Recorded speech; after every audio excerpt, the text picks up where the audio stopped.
जो भी कंपार्टमेंट के स्टूडेंट हैं उनके दिमाग में एक ही क्वेश्चन है कि आपका कॉपी कैसे चेकिंग होता है। बहुत से सारे हमारे सब्सक्राइबर जिन्होंने डिमांड किया है इस वीडियो के लिए, उनके लिए ये वीडियोज़ मैं बना रहा हूँ। तो आपके दिमाग में भी जो क्वेश्चन है वो आप हमसे पूछ सकते हैं हमारे व्हाट्सएप ग्रुप पर ज्वाइन होकर।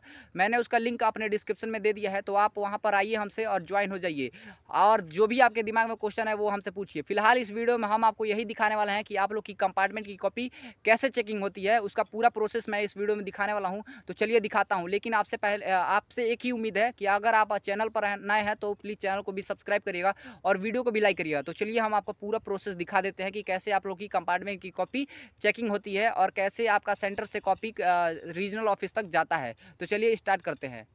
बोर्ड एग्जाम की कॉपी कैसे चेक होती है, 10th बोर्ड एग्जाम की कॉपी हो या फिर 12 बोर्ड एग्जाम की कॉपी हो, एग्जामिनर बोर्ड एग्जाम की कॉपी को कैसे चेक करते हैं और 2024 के बोर्ड एग्जाम की कॉपी कैसे चेक होगी, ये आप लाइव देखने वाले हैं। कॉपी चेकिंग में कितना नंबर दिया जाता है, किन किन गलतियों पर नंबर काटा जाता है, सब कुछ आपके सामने लाइव दिखने वाला है इस वीडियो में। सबसे पहले आप ये जान लीजिए कि बोर्ड एग्जाम की कॉपी चेक करने का प्रोसेस क्या होता है, यानी कि बोर्ड एग्जाम की कॉपी चेकिंग में कॉपी को कितने स्टेप से होकर गुजरना पड़ता है। तो दोस्तों, जैसे ही आपका एग्जाम खत्म होता है, शाम होते होते आपकी कॉपी को पहुंचा दिया जाता है स्ट्रांग रूम में। अब ये स्ट्रांग रूम से ये कॉपी बोर्ड मुख्यालय या फिर बोर्ड द्वारा बनाए गए जिला मुख्यालय में भेज दिया जाता है, जहां पर इस कॉपी का पूरा डेटा तैयार किया जाता है। फिर इसकी बारकोडिंग की जाती है, फिर इसको अलग अलग शहरों में, अलग अलग जिलों में चेक करने के लिए भेज दिया जाता है। जनरली याद रखिएगा कि जिस जिले की कॉपी होती है उसकी चेकिंग उसी जिले में नहीं होती है, अक्सर उनका जिला बदल दिया जाता है। मतलब ये होम डिस्ट्रिक्ट में कभी भी कॉपी चेक नहीं होती, उनका जिला बदल ही दिया जाता है। इसके बाद जो है, एक तरफ तो ये कॉपी का बंटवारा हुआ, कहीं कहीं उसको अलग अलग जिलों में भेजा गया। दूसरी तरफ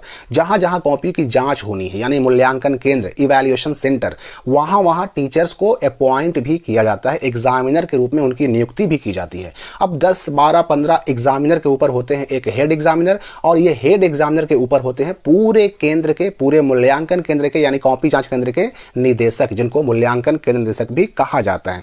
एक बात आपको और याद रखना है कि कॉपी चेकिंग के इस प्रोसेस में कभी भी जो टीचर जिस बोर्ड के हैं वह उसी बोर्ड के कॉपी को चेक करते हैं। सीबीएसई वाले सीबीएसई की चेक करेंगे, झारखंड बोर्ड वाले झारखंड का चेक करेंगे, उसके अलावा यूपी बोर्ड वाले यूपी का चेक करेंगे, बिहार बोर्ड वाले बिहार का चेक करेंगे। इस तरह से एमपी बोर्ड वाले एमपी बोर्ड का ही कॉपी चेक करेंगे। जो जिस बोर्ड के टीचर हैं उसी बोर्ड के टीचर कॉपी को चेक करेंगे। और जनरली कॉपी चेकिंग में सरकारी शिक्षकों को ही रखा जाता है, नियुक्त किया जाता है। प्राइवेट शिक्षकों को अक्सर कॉपी चेकिंग में नियुक्त नहीं किया जाता।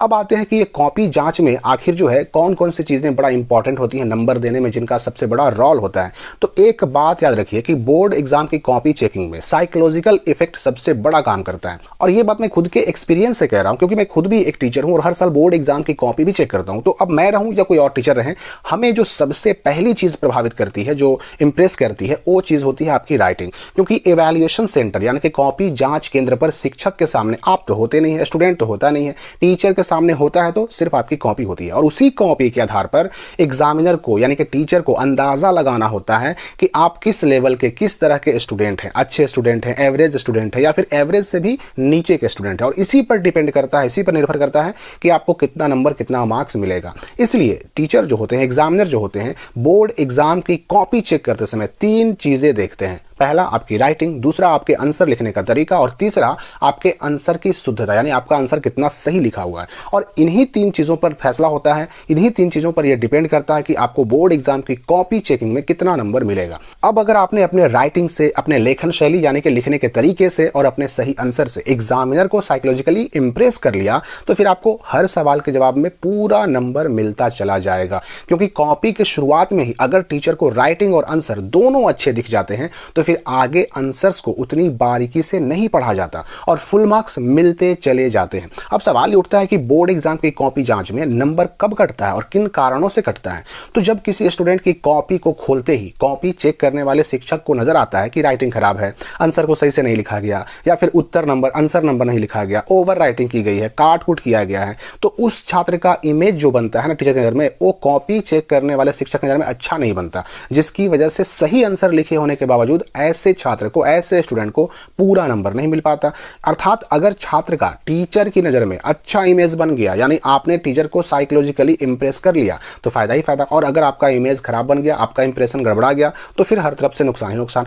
तो इसलिए पहले 2-3 पेज जो है तो है ना काफी इंपॉर्टेंट होते हैं। पहले 2-3 पेज से ही आपका इंप्रेशन अच्छा या बुरा बनता है। अच्छा बन गया इंप्रेशन तो फायदा ही फायदा हो जाता है, और अगर इंप्रेशन खराब रहा तो फिर उसी में नुकसान हो जाता है। इसलिए कोशिश यही करनी चाहिए कि आपकी कॉपी का जो पहला 2-3 पेज है उसको बहुत अच्छी शैली में सजा कर लिखें, और उसमें आपका आंसर, आपके आंसर लिखने का तरीका, आपकी राइटिंग बहुत अच्छी हो। इससे आपको 100% अच्छा नंबर मिलता है, ना मिलने का सवाल ही नहीं है।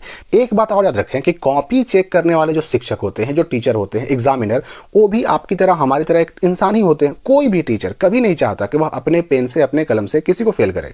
अपने पेन से फेल करना कोई टीचर नहीं चाहता, लेकिन भाई टीचर को, एग्जामिनर को भी अपनी नौकरी बचानी है, तो बिना कुछ लिखे तो आपको नंबर दे नहीं सकते।